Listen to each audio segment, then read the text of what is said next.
Работать много или работать с умом? Экономить или транжирить? Действовать или ждать? Мы выбираем совместно. Каждую неделю в передаче «Альтернативы» на твоем канале. «Альтернативы» – широкий выбор идей для нормальной жизни. Основной целью любого предприятия в условиях рыночной экономики является сохранение своих позиций на рынке, рост или, по крайней мере, стабильное получение прибыли. И главным средством для этого является высокая конкурентоспособность предприятия. Может ли наша продукция конкурировать с другими на мировых рынках? Как сумели выжить в это сложное для Молдовы экономическое время виноделы страны? На примере некоторых предприятий мы попытаемся найти ответ на эти вопросы.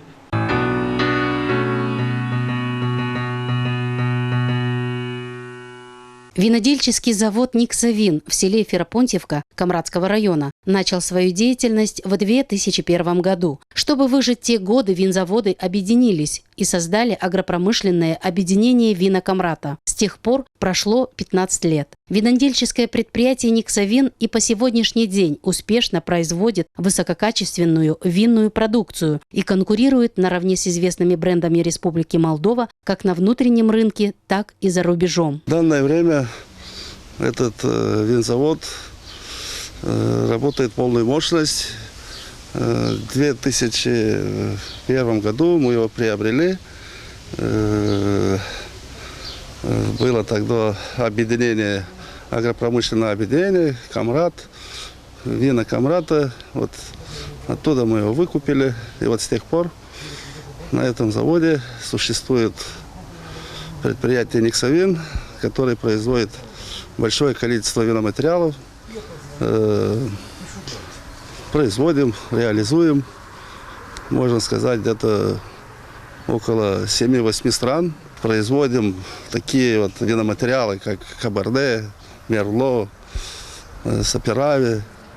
Из белых сортов это Алигате, Савиньон. Вина данного предприятия конкурентоспособны, отмечает заведующая лабораторией данного винзавода. Ведь вино, как живой организм, рождается, молодеет, живет и стареет. Поэтому и отношение к ним разное. Все должно соответствовать стандартам и требованиям. Лаборатория является сердцем предприятия. Потому как от того, как работает лаборатория, значит, будет зависеть и работа на самом предприятии, на винзаводе в частности. И в нашей лаборатории работает 2 человека. И мы были аттестованы осенью этого года. Нас аттестовали на 3 года. Мы как стараемся, чтобы предприятие работало, чтобы мы отправляли вина, грузили качественные виноматериалы. И чтобы более-менее стараемся поддерживать уровень производства на том уровне, как сегодня, какие требования на сегодняшний день. Во время нашей съемки на винзаводе осуществлялась отгрузка вина в Абхазию. Эту ответственную работу выполняли опытные виноделы. Дмитрий Грек на заводе работает уже много лет и технологический процесс виноделия хорошо знает. Кроме него на предприятии работают еще около 40 человек. Вот вино фильтруем, оклеиваем их. И сперва оклеиваем, после фильтруем. Когда на отправку. Вот сейчас готовимся, будем грузить вино белое в Абхазию, Алигате. С потерей традиционных рынков сбыта, особенно в Российской Федерации, производство продукции на данном предприятии уменьшилось. Но открылись другие рынки Европейского Союза, и предприятие быстро сориентировалось. Правда, пришлось поработать и над конкурентоспособностью. В настоящее время «Никсавин» экспортирует свою продукцию в более 8 стран Европейского Союза. Но самый надежный партнер, по словам заведующего производством вина, это Румыния. В последнее время торговля пошла, и в основном свои вина мы продаем в Республику Румыния. У нас сложились с ними такие хорошие отношения. Они нам придерживаются условий договора, и нам очень приятно с ними работать. Румыния больше предпочитает красные вина. Красные вина, но вот мы сейчас даже буквально 2 дня назад я туда отправил 10 тысяч савиньонов. На этом предприятие «Никсавин» не останавливается. Оптимистичные планы, хорошая перспектива есть. отмечает заведующий предприятием. В будущем планируется обновление цеха по розливу вина. Предприятие планирует в этом году принять около 4000 тонн винограда. Ну и, конечно же, расширение географии реализации своей продукции в европейские рынки.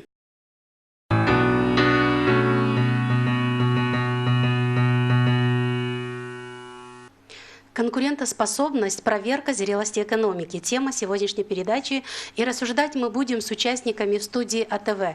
Александром Киндзигелян, исполняющий обязанности начальника АПК Гагаузии, и Иваном Лазаревым, менеджером Ассоциации виноделов Гагаузии. Здравствуйте, уважаемые участники. Добро пожаловать к нам на передачу. Эта встреча пройдет в формате телемоста между Камратом и Кишиневом. И с нами на связи сегодня Ион Лука, винодел, владелец винотеки в городе Кишинев. Здравствуйте, Ион. Ну что ж, начнем дискуссию в нашей студии. Господин Киндзигелян, вы совсем недавно стали возглавлять АПК Гагаузии, да? Но сразу же вам задам такой вопрос.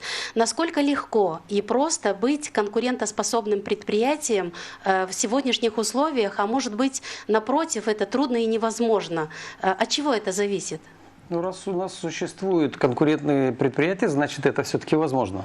Так. Поэтому это, скорее всего, наверное, первое лежит в плоскости общечеловеческих ценностей. То есть, если порядочный бизнес, это порядочное отношение к людям, которые окружают, к партнерам, с которыми ты работаешь, значит, у тебя все будет в порядке. И если второе составляющее, это если грамотно составлен бизнес-проект и ведется правильно экономика предприятия, значит, ты будешь конкурентным на рынке и будешь достойно занимать ту нишу, которую ты пытался завоевать и которую ты завоевал. То есть от самого же предприятия это и зависит? Конечно, да? Это зависит в основном от руководства предприятия, ну и от правил игры, которые устанавливает государство. Спасибо. Господин Лазарев, рентабельно ли сегодня в нашей южной засушливой местности выращивать виноград и производить вино? Что значит для жителей Юга Молдовы производить вино?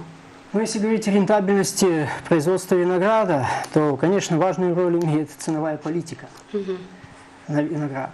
А виноград рентабелен. Так. Потому что основные... У нас на юге. Конечно, на юге он рентабелен, потому что если было бы не рентабельно, никто бы этим не занимался. Конечно, отпадает вопрос. И его бы не выращивали. Хорошо, а какой сорт винограда у нас выращивают? Ну, сортовой состав винограда, который выращивается на юге, он различен. Это есть и столовые сорта, есть и технические сорта. Да. Если говорить о столовых сортах, то он различен, так скажем. А если говорить о технических сортах, то в основном превалируют красные сорта, но процентов 60 красных, процентов 40 белых. Если говорить конкретнее, то основную роль играет шардоне, каберне савиньон, мерло, пино есть, савиньон блан есть. То есть в основном классические сорта. Но в основном больше красные, да, вино у нас тут предпочитают. Спасибо. Скажите, господин Киндзигелян, вот сколько у нас в автономии было винзаводов, скажем, лет 20 тому назад, да, и сколько функционирует сейчас? Ну, в советское время у нас было порядка 11 винзаводов. На сегодняшний день у нас только входящих в ассоциацию виноделов Гагаузии входит 15, то есть как бы есть в этом рост, но раньше в каждом населенном пункте у нас был винпункт, то есть первичная переработка винограда была там, и дальше уже сусло отправляли на винзаводы крупные. Сегодня этих винпунктов нет, поэтому с одной стороны как бы есть увеличение заводов-переработчиков, с другой стороны уменьшение пунктов первичной переработки. Сколько у нас функционирует сейчас заводов? На сегодняшний день у нас 15 винзаводов, которые входят в ассоциацию виноделов Гагаузии. Они конкурентоспособны? Ну, раз они существуют, раз они работают, я думаю, что они конкурентны. Мало того, что у нас даже есть информация о том, что они завоевывают призовые места на международных выставках. По-моему, «Жемчужина» у нас в последнее время очень неплохо выступает. Где-то, по-моему, в Румынии был конкурс какой-то проводили, да? Да, «Жемчужина», если говорить о конкурсах, буквально этой зимой 2016 года, да, на такой выставке, как Продэкспо Москва, 2 золотые медали у «Жемчужины». Если говорить о других предприятиях, например, вина Камрата, список вообще обширный. 15-й год. Румыния. 5 золотых медалей. 16-й год. Румыния. 7 золотых медалей. Голландия. 15-й год. Гран-при. Если говорить дальше, на юг идем. Бастован. Они вообще поразили. Такое мероприятие, такой конкурс, как Декантер. Сейчас один момент. Букурещ Челлендж International Двин. Они взяли медали. International Wine Contest Букурешт взяли медали.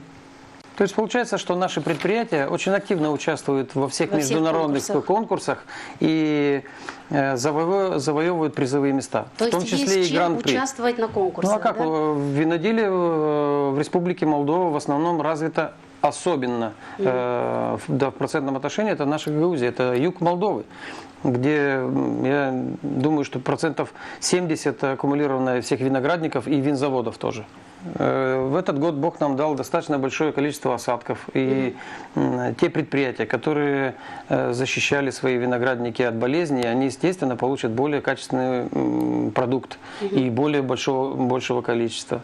То есть это все зависит от хозяйствования предприятия. Если они делают это все грамотно, профессионально, и результаты будут хорошие. Я почему спросила про качество продукции, потому что я сейчас хочу предложить вам посмотреть видеоролик, из которого мы узнаем мнение людей, поймем, что они думают о том, что мы выращиваем, что мы едим, насколько наша продукция конкурентоспособна хотя бы на внутреннем рынке страны. Итак, смотрим опрос людей.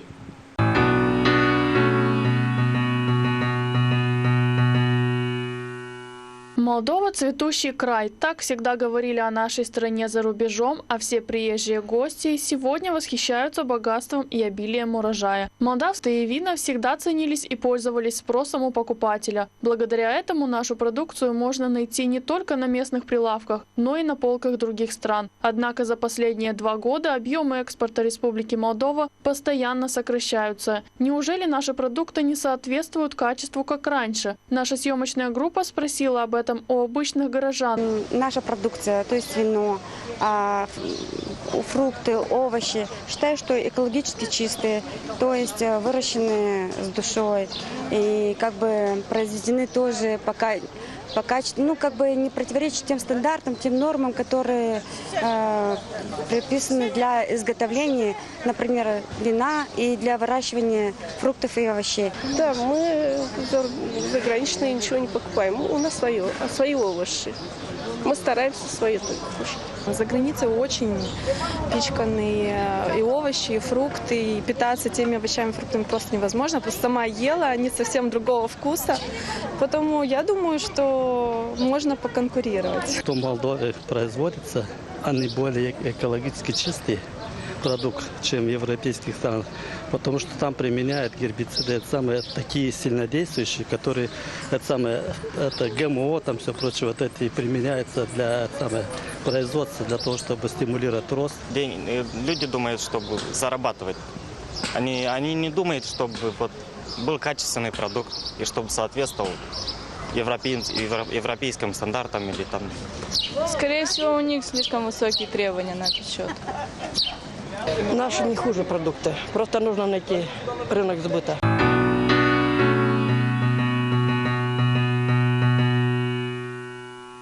Спасибо.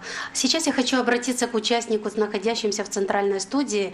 Парламент ратифицировал соглашение об участии Молдовы в программе ЕС «Конкурентоспособность малых и средних предприятий COSME». Документ был подписан 29 сентября 2014 года. Эта программа нацелена на создание благоприятной среды малых предприятий и выхода их на новые рынки. Что было сделано в этом направлении за 2 года?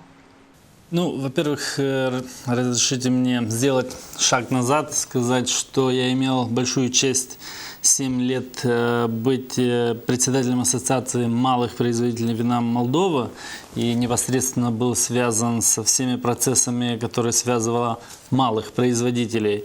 И могу сказать, что я очень рад, что все эти 7 лет у нас было большое открытие от нашего правительства, парламента ко всем требованиям, которые были у нас. Если вспомнить, что было, к примеру, в 2010 году, 2011, то у малых производителей, так как вы сказали, шансов попасть на винный рынок Молдовы и уже дальше экспортировать свою продукцию было очень мало. Да, даже из-за законодательства, которое было, ну, скажем так, сложное, чтобы попасть на рынок.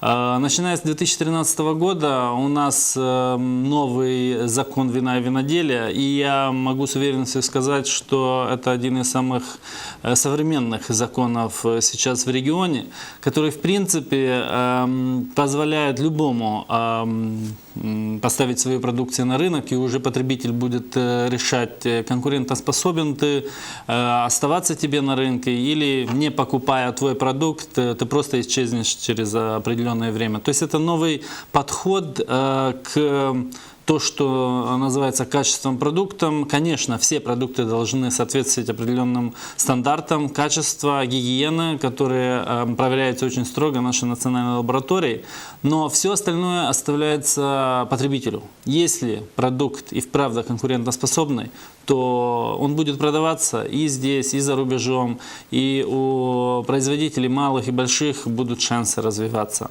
То есть это одна очень большая парадигма, которая изменилась в последние пару лет, и это также является, помогает очень многим задумываться о том, что производить виноград — это хорошо, производить виноматериал — это тоже хорошо, но выходить на рынок уже с готовой продукцией, со своей этикеткой, со своим брендом, тут, конечно же, мы говорим о совсем других прибылях, и поэтому все уже понимают, что производить один лишь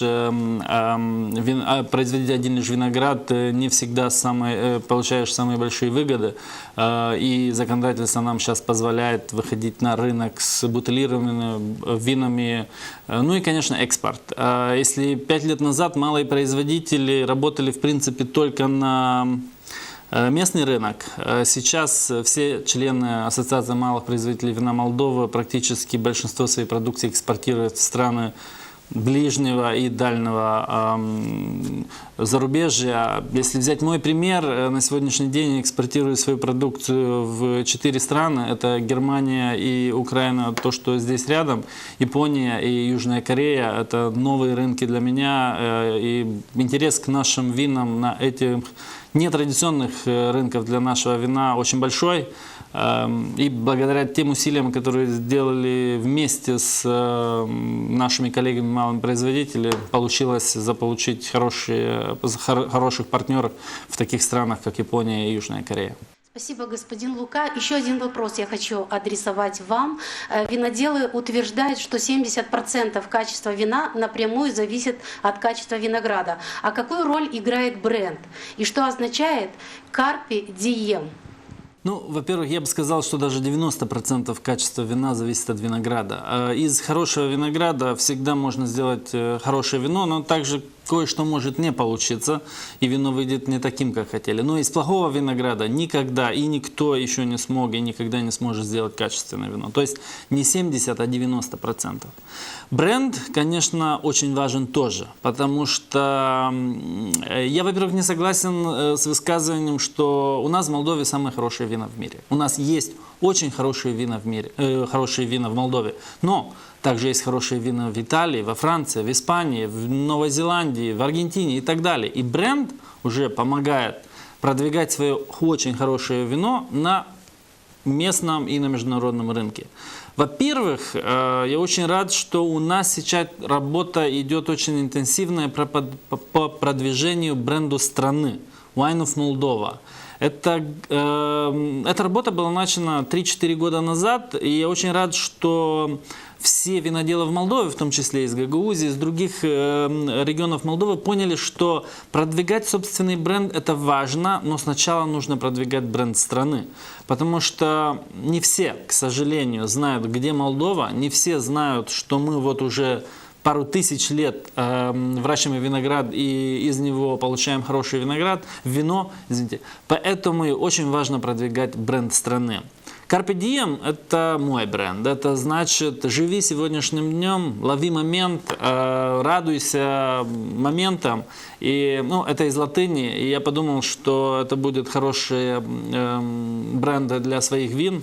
И сегодня под этим брендом я, как и раньше говорил, продаю свои вина на 4 экспортных рынках.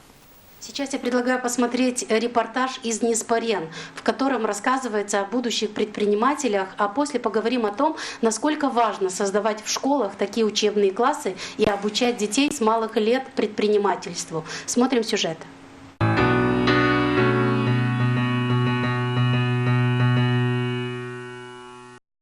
Вина, произведенные учениками профессиональной школы из Неспарень, продаются в магазинах Евросоюза. После золотых и серебряных медалей, полученных в международных конкурсах в Румынии и Южной Корее, вина Кресчендо, произведенные в профессиональной школе из города Неспарень, теперь можно найти и на магазинных полках Германии и Австрии. Мы сконцентрировались на производстве качественного вина, сухого, чтобы дойти до потребителей-гурманов, которые знают толк в качестве и смогут оценить вино по достоинству. Таким образом, мы начали искать различные пути, чтобы представить наш бренд и наше качество. Мы испробовали многое и во многих местах, меняли и формат, и образ, но через эти поиски добились все же того, чтобы люди узнали о нас.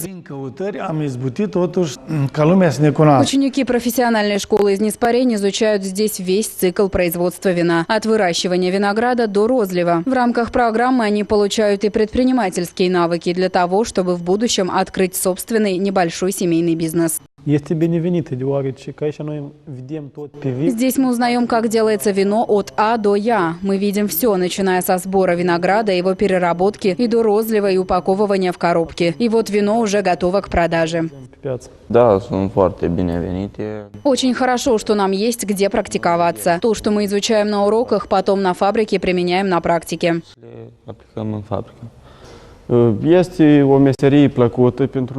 Это интересное занятие. О нас уже знают в мире, что мы занимаемся виноградом, производим качественное вино и вкусные столовые сорта винограда. Очень хорошо, что в нашей школе мы можем применять на практике все знания, полученные во время уроков. Учебный курс для виноделов в рамках профессиональной школы из Неспарень был открыт при помощи европейских фондов. Школьная фабрика производит 16 тонн вина, объем которой позиционирует ее как малого автохтонного производителя. Профессия виноградар-винодел – это визитная карточка профессиональной школы Неспарень. Это основное направление школы, а зал – основная опора этой профессии. Это первая мини-фабрика для обучения виноделов в Молдове, которая служит для становления будущих специалистов. Производственный потенциал фабрики – 100 тысяч литров в год. Оснащенная современным оборудованием, она полностью соответствует европейским стандартам качества и гигиены.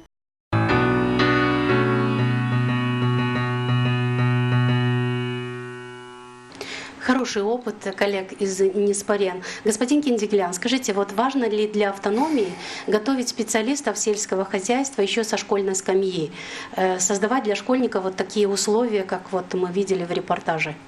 Безусловно. Причем это важно не только для автономии, это важно для любого государства. К сожалению, у нас в последнее время очень мало уделялось внимания со стороны государства именно подготовки специалистов среднего уровня звена. По той или иной причине, что сделано, то сделано. Я надеюсь, что в дальнейшем ситуация будет меняться, и вот такие примеры, они будут более внедрены в широком диапазоне. Это должны быть не только виноделы, это должны быть и животноводы, это должны быть там хлебопеки, не знаю, какие-то другие профессии, которые будут прививаться С детства, да, еще со школьной скамьи. Там, судя по возрасту, не совсем детство, там достаточно сформированные личности, но все-таки это юноши, и которых жизнь вся еще впереди.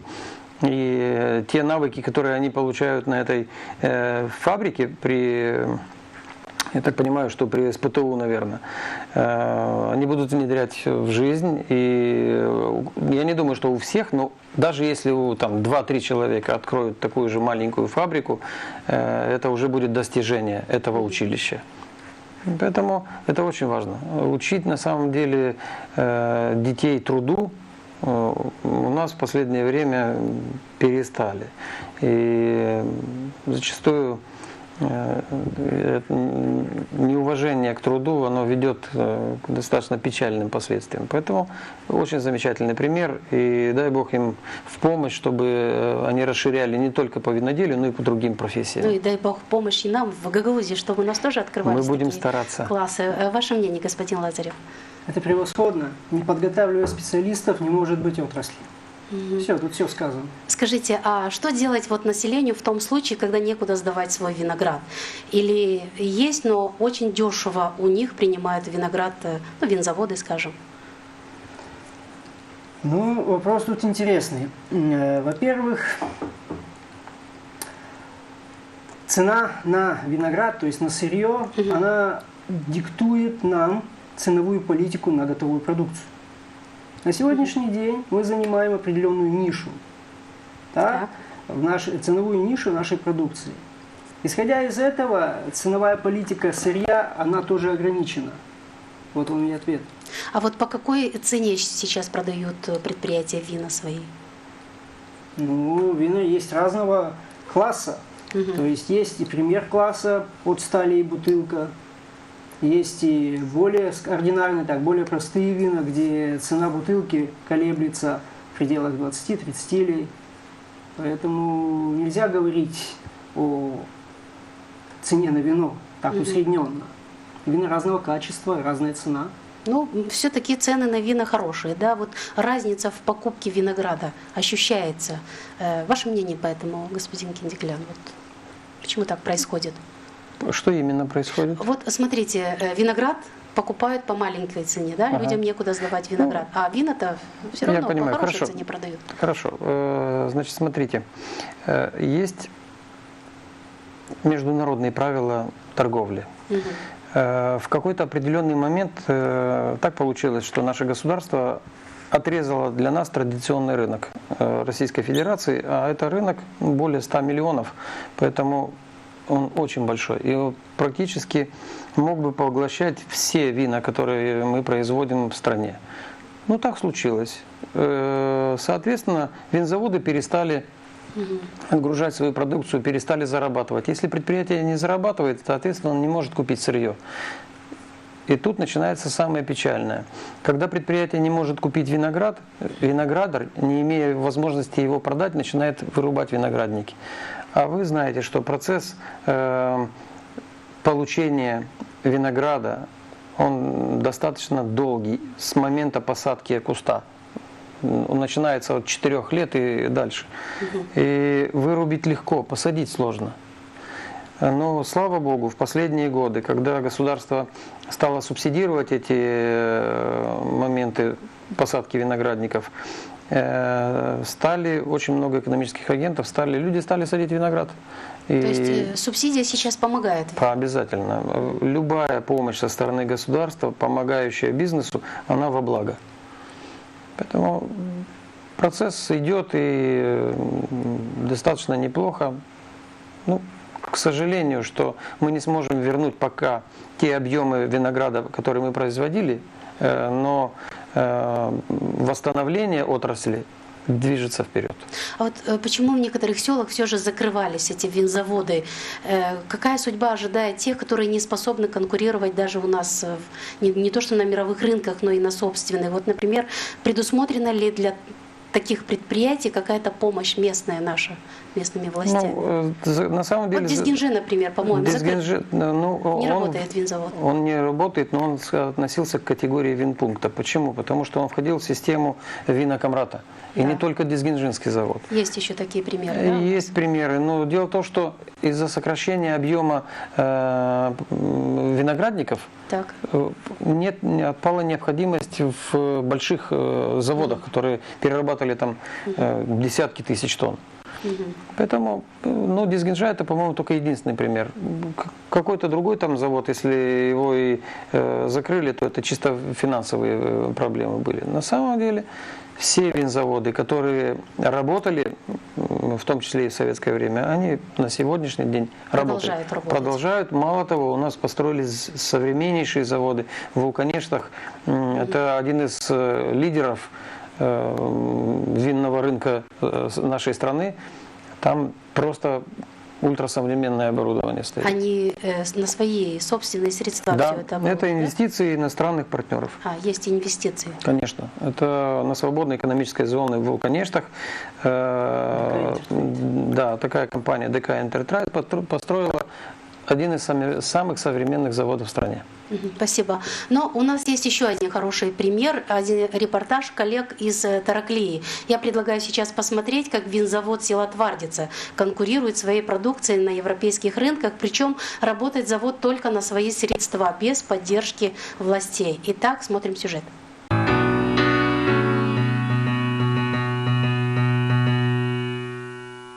Несколько десятков лет назад визитной карточкой Тараклийского района были вина. Теперь же винодельческих заводов можно по пальцам пересчитать. А на складах хранится почти 30 тысяч тонн вина. Сбывать его некуда. Лучик света в этом темном царстве – завод по производству игристых вин Bulgari Winery в городе Твардица. Это часть холдинга, куда входит и предприятие Молдагротрейд, занимающееся исключительно сельским хозяйством. Виноград для Bulgari Winery выращивают совсем неподалеку. Фирма Молдагротрейд на сегодняшний день имеет около 2000 виноградников. Виноградники технического состояния, коньячного и шампанского направления. Это такие сорта под коньячку. Это первенец Магарача, это цитронный Магарача. Значит, под шампанского направления это Глера Просека, хороший сорт итальянский. Дальше у нас два новых перспективных сорта. Это цитронный Магарача и Буковинка. Есть у нас и Каберне, есть и Мерло. Конечно, Молдагротрейд не покрывает всех нужд по сырью завода игристых вин. Bulgari Winery – новое предприятие, открытое чуть более года назад. Современное оборудование, дробилки, прессы, где идет обработка винограда. Огромное помещение, безупречная чистота и никакого тяжелого запаха. Есть только аромат в цехе розлива.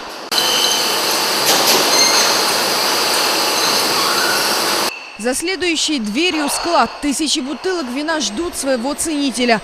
Главный технолог Дарин Мындру уже в дегустационном зале гордо рассказывает о результате труда винодельческого завода. Мы выпускаем всю гамму игристых вин. Значит, мы выпускаем белые, розовые, красные игристые вина. Мы выпускаем брют, сухие, полусладкие и сладкие. То есть для любого потребителя на любой вкус. Мы выпускаем дорогие напитки. Вот как пример, эта бутылка изготовлена из хрусталя, без свинца, которая позволяет сохранить вино очень долго. Оно не будет терять свои свойства, не будет окисляться. Это дорогая продукция для особых ценителей. Качество продукции – это визитная карточка завода и способ реализовать свои вины во многих странах мира, рассказывает Дарин Мындру. У нас достаточно обширная география распространения. То есть мы в основном, самые большие рынки, я на них сейчас заострю внимание, это Соединенные Штаты Америки, это Европейский Союз. В частности, мы отгружаем во Францию, казалось бы, да, это законодатель шампанских вин в Европе, все-таки мы и туда за счет нашего качества и наших дизайнов нашли своего потребителя. Бельгия, Чехия. Только на европейский рынок в месяц попадают до 80 тысяч бутылок. За год работы им удалось реализовать около 1 миллиона бутылок. Никакой поддержки со стороны. Bulgari Winery завоевывает рынки напитком боков только своими силами.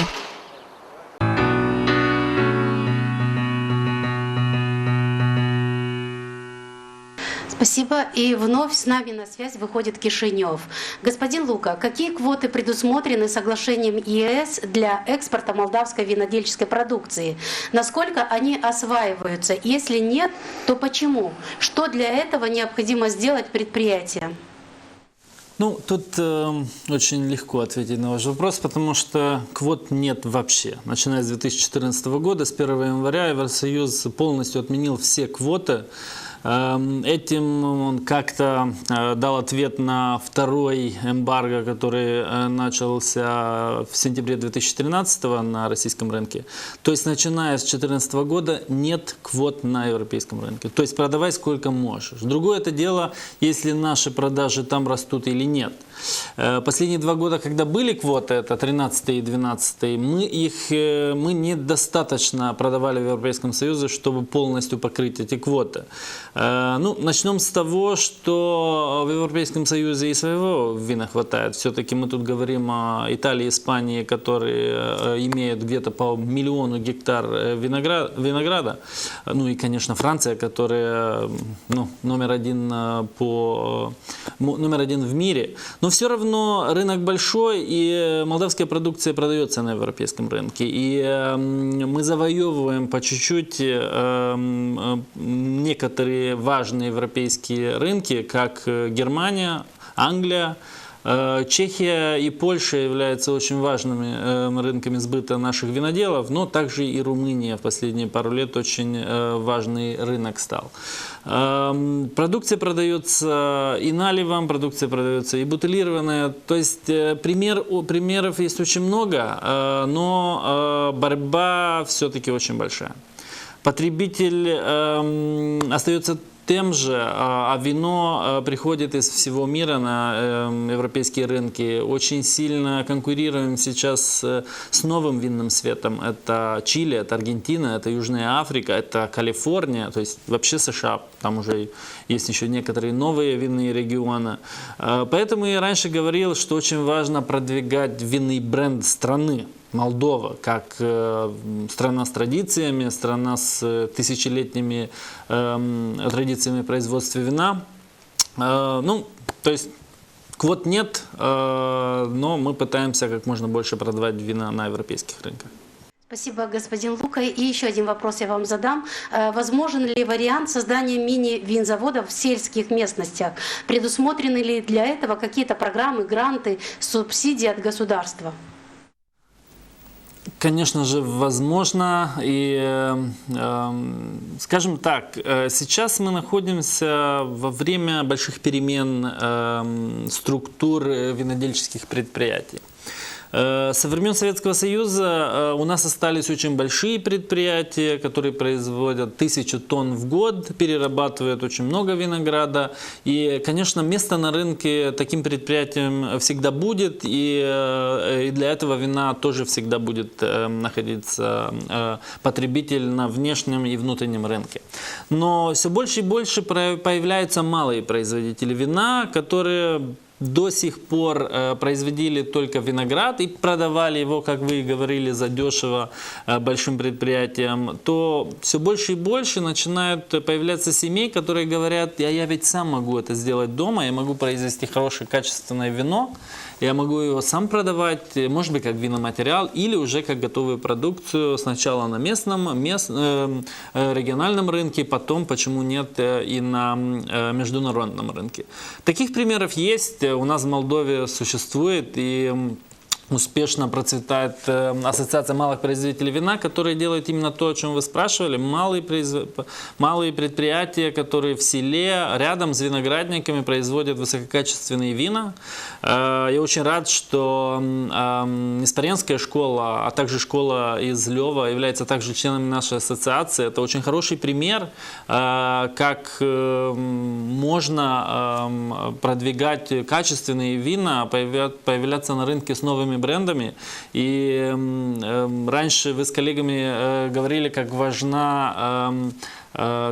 важны инвестиции в молодежь. Я очень рад, что вот в Неспаренах и в Львове есть такие примеры, где уже более 10 лет учителя, в особенности директор школы из Неспарен, господин Лупей, он очень много энергии вкладывает в этот проект, который, поверьте мне, очень нелегкий, потому что когда на рынке появляется вино, и никто о нем не знает, вот то вино, которое показывали в репортаже Крещендо, которое завоевывало очень много медалей на международных рынках, потребитель скептически смотрит на него, потому что вино из какой-то школы. И он нелегко решается потратить 100 с чем-то лей, сколько стоит эта бутылка, потому что есть еще скептицизм, что какое может быть качество в бутылке, которая приходит из какой-то школы. Поверьте мне, это очень качественные вина, и последние 10 лет они там очень сильно работают на продвижение тех продуктов, которые они делают. И такие же усилия и вклады делают и другие маленькие предприятия, которые по всей территории. В той же Гагаузии есть очень хорошие примеры предпринимателей, которые поняли, что продавать за копейки виноград, с этим уже, как минимум, не то что не проживешь, а даже те затраты не покроешь, которые сделал на виноград. Поэтому все начали говорить о собственном бренде, о собственном вине и по чуть-чуть продавать. Есть ли на это какие-то программы? Во-первых, это субсидии, которые даются государством, и которые я очень рад, что в этом году повысились в принципе, до 85 тысяч лей можно будет получить от государства, если правильно посадить виноград. Это немалые деньги, там разные категории, по каким будут получаться эти субсидии, но все-таки есть эта поддержка государства, это очень важно. Плюс есть поддержка Европейского банка инвестиций, который через программу Filière du Vin дал государству 75 миллионов евро на развитие винного сектора. Это получается тоже кредит, но есть определенные моменты, почему этот кредит для виноделов и виноградарей более интересен. Теми же сроками мы слышали, что один раз посадил виноград, и только через 4 года будет первый урожай. Так вот, один инструмент очень важный, который позволяет этот кредит начинать возвращать кредит только через 4 года, когда эффективно начинают появляться прибыли. Но, к сожалению, других больших программ или фондов пока что нет. Мы сначала должны показать, что мы можем работать вместе и продвигать нашу страну, что мы и вправду делаем очень качественное вино, и, может быть, появится дополнительный фонд от Евросоюза. Но сейчас, так как мы не являемся ни кандидатами и даже нет такой перспективы евроинтеграции, то не может быть и речи, конечно, о других финансовых инструментах от Европейского Союза. Но очень сильный партнер, и я специально хотел оставить себе время для того, чтобы чуть-чуть поговорить, это Соединенные Штаты через USAID, который является на сегодняшний день единственный иностранный донор, который пошел на тот риск помогать винному сектору в Молдове, и вот уже лет 7-8 есть программа финансирования USAID, которые частично также помогают малым предприятиям. В этом году они стартовали программу грантов, и также уже были те, которые получат эти гранты, уже узнали об этом. Но программа на 5 лет, так что в следующий год и в следующие 2-3 года эти гранты будут опять объявляться для малых производителей вина. Так что я надеюсь, что все больше и больше малых производителей, в том числе из Гагаузии, заинтересуются этими грантами и получат их от государства, от американского государства. Спасибо, господин Лука. Ну что ж, продолжим обсуждение в нашей студии. Скажите, господин Лазарев, вот скажите, как проще для виноделов продавать свою продукцию цистернами на розлив, как мы видели в первом репортаже, да, из Ферапонтьевки, или бутилированно, вот как мы смотрели, видели в Твардице, в красивой упаковке отправлять так на рынке? Как вы считаете? Давайте начнем с того, что вино – это законченный продукт. То, что мы видим в красивом оформлении, в бутылке, это вино. До этого это полуфабрикат. Исходя из этого и цена. Цена бутылки вина, готового продукта, и цена одного виноматериала, или как вы выразились, с цистернами. Соответственно, цена разная. Что выгоднее, решает сам производитель. Вот и все. Есть рынки, где востребованы виноматериалы. Поставляются виноматериалы. Есть рынки, где востребована готовая продукция. Поставляется готовая продукция. Но готовая продукция, которая разлита в бутылку, соответственно, ее себестоимость увеличивается за счет того, что добавляется цена бутылки и других комплектующих. Поэтому... Спасибо. Господин Кендигелян, вот скажите, после того, как Россия разрешила нам, некоторым предприятиям, поставлять им винодельческую продукцию, а молдавские вина проходят через этот коридор в Россию, через Гагаузию? Ну, начнем с того, что Молдова – это маленькая наша любимая родина, и использовать все возможности для того, чтобы она развивалась, мы обязаны. Мы обязаны получать, если нам оказывают помощь, как и Соединенные Штаты, так и Российская Федерация, Европейский Союз. Отталкивать руку помощи нельзя. Это помогает нам развивать все секторы экономики, в том числе и винодельческий. Ну, так получилось, что для большинства, ну, а на сегодняшний день, наверное, для всех винодельческих предприятий рынок Российской Федерации открыт. Ну, в той или иной степени, потому что сейчас руководство автономии добилось того, что все предприятия, которые не имели на территории Гагаузии, которые не имели доступа, они будут его иметь. И приедет Роспотребнадзор, проинспектирует, и откроется для нас это возможно, для всех предприятий. И я так думаю, что это позитивный момент, в том числе и для молдавских предприятий, потому что экономика страны у нас едина. Она не делится, конечно, вообще. И страна едина, и экономика едина. И те винзаводы, которые имеют партнерские отношения с партнерами из молдавских регионов, они, естественно, помогают, в том числе и покупая их виноматериалы, разливая у себя и отправляя на рынок Российской Федерации, который для нас традиционен, и он очень большой. И на нем на самом деле места хватит всем. Таким образом, наши предприятия оказывают помощь в реализации своего продукта всем. Конечно, всем. Спасибо. Сейчас я предлагаю посмотреть еще один репортаж из Камрата, а после мы уже подведем итог нашей дискуссии. Итак, смотрим репортаж.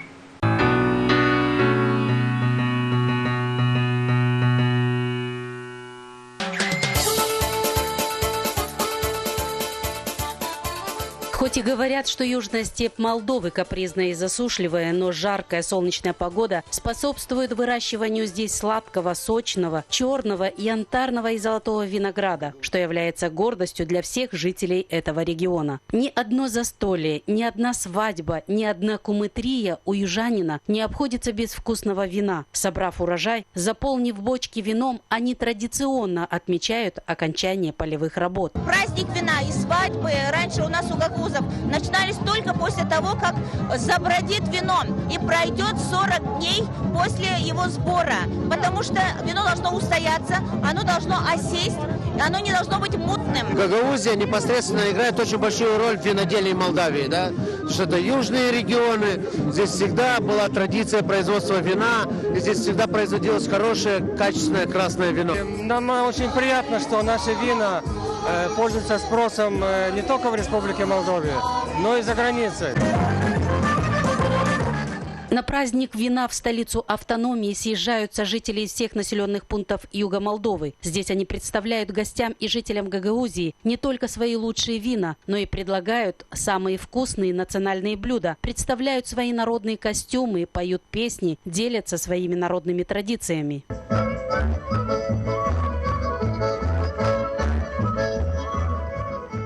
Действительно, наше село Кирсово – это очень музыкальные, талантливые и самые красивые люди у нас. Приезжают на этот праздник и многие виноделы из разных стран, которые планируют наладить с маленькой Гагаузией контакты по закупке качественного вина. Наша гостья из Белоруссии самыми добрыми словами отозвалась о празднике вина. Здесь, на гагаузской земле, вино начинается с виноградника и заканчивается вот таким красивым бокалом. Весь этот процесс идет на одном месте и очень прекрасен. Поэтому я очень рада, что здесь сохранились люди, которые любят вино, производят вино и сами умеют его хорошо употреблять. Вот такой дружной семьей живут народы Южной степи. От зари до заката работают, не покладая рук, превращая этот регион из засушливой степной местности в развивающийся экономический регион. Ну а лучшие вина конкурируют на празднике вина, и каждый производитель гордится своей продукцией и старается выглядеть конкурентоспособным. Эти праздники стимулируют производителей вина и способствуют сближению людей всех национальностей, объединяют их в стремлении сохранения народных обычаев и исторических традиций.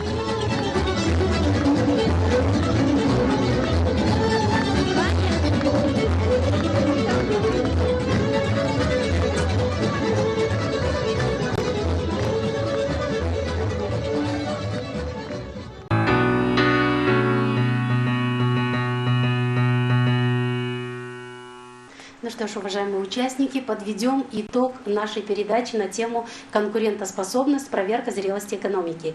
Я прошу каждого из вас очень коротко дать свои рекомендации производителям вина. Участнику центральной студии канала «Регионал» предоставляем слово. Господин Лука, 2 минуты буквально. Ну, во-первых, спасибо за приглашение. Был очень рад, что вместе с коллегами из Гагаузии у нас была возможность поговорить про наши сегодняшние проблемы. Ну, я, во-первых, хочу исходить из того, что я сам малый производитель и очень много лет работал над улучшениями условий для малых производителей. Я хотел бы посоветовать всем, которые задумываются над этой темой, взять все силы в руки и вправду попробовать прийти на рынок со своим высококачественным продуктом, потому что хотя рынок и насыщенный разными винами от очень многих предприятий, все равно есть место для высококачественного регионального продукта. Это, во-первых, у себя дома в Гагаузии или в том регионе, где непосредственно растет виноградник, но Кишинев очень большой рынок и очень открытый для высококачественной продукции, и, конечно же, зарубежные рынки. Для некоторых это может быть в самом начале казаться очень сложным, и вправду надо много работать над качеством, над брендом, над этикеткой, но продавать только виноград за бесценок это не долгосрочная стратегия развития, а мы хотим все-таки, чтобы молодые люди из Гагаузии, которые, может быть, получат от своих родителей 1-2 гектара винограда, чтобы они этим занимались всю жизнь и видели в этом перспективу. Поэтому надеюсь, что тот пример малых производителей Молдовы, которые сегодня уже покорили иностранный рынок, послужит хорошим примером и для новых предприятий из Гагаузии и других регионов страны. Спасибо, господин Лука. И ваши рекомендации очень коротко, буквально по минуте. Господин Лазарев. Хочу поблагодарить вас за приглашение. Беседа действительно актуальная, потому что на сегодняшний день, как было сказано раньше, виноделие является одной из лидирующих отраслей нашего хозяйства, не только Грузии, но и Молдовы в целом.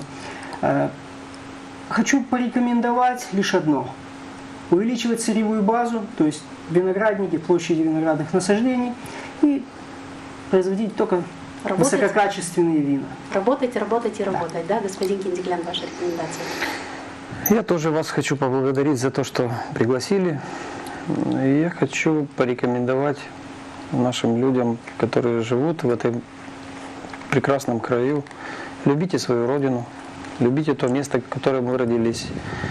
И не уезжайте никуда, делайте все для того, чтобы вам здесь, на своей родине, жилось хорошо. И это вы можете в себя применить как в виноградарстве, в виноделии, в животноводстве, в полеводстве.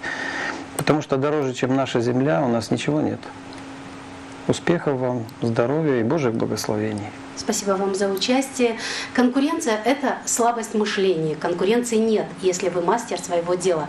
Работайте над собой и качеством своего продукта, и вы не будете бояться конкуренции. Я благодарю за участие в программе гостей, присутствующих в Камрадской студии, и эксперта в Кишиневе. Напомню, что сегодня мы обсуждали тему «Конкурентоспособность. Проверка зрелости экономики». Я надеюсь, что затронутые нами вопросы в ходе передачи были интересны для всех граждан Молдовы. До новых встреч в передаче «Альтернативы».